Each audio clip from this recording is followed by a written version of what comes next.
Okay, magandang hapon mga kaludi. Gagawa tayo ngayon ng tutorial kung papaano i-voice over ang isang video gamit ang apps na CapCut. Okay, let's go. Punta na tayo sa CapCut. Yung katulad dito mga lodi. Ayun. Yan. Yan ang gagawin natin ngayon. Okay, punta na tayo sa CapCut. Okay, punta na tayo mga kaludi sa ating apps na CapCut. Okay, ito na yung CapCut. I-click natin yung CapCut at saka i-click natin yung new project at hanapin natin yung video. Ito, no? Kuha natin to galing sa Pixels, no? Panitawa lang naman to, so tawa lang din yung i-voice over natin. Okay. I-play natin, no? So hanapin natin yung audio, no? I-click natin tong audio. Asan yung audio? Ito. Oh. Tapos i-click natin yung record. Saka hintayin natin yung matapos yung numero. Ito. Ataya.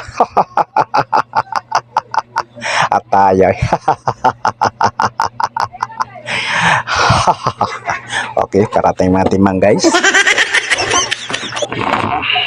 So, yung lumampas sa audio guys, i-delete natin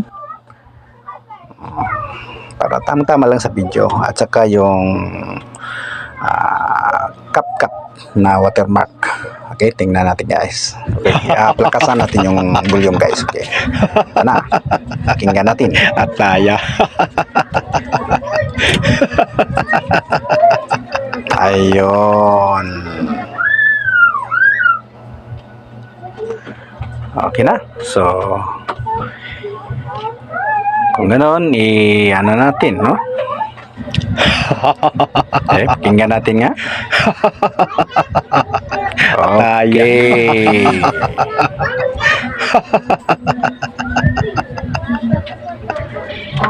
Panitawa na siya, guys. Mga kaludi. Okay, export na natin.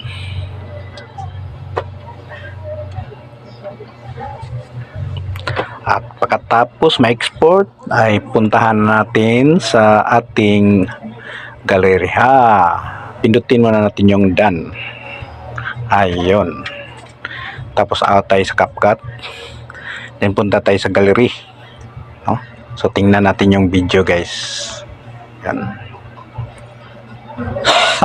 Ayun. Ayun, panitawa na. Ataya. Yan. So okay guys, yan na yung tutorial natin kung paano mag-voice over ng isang video gamit ang apps na CapCut.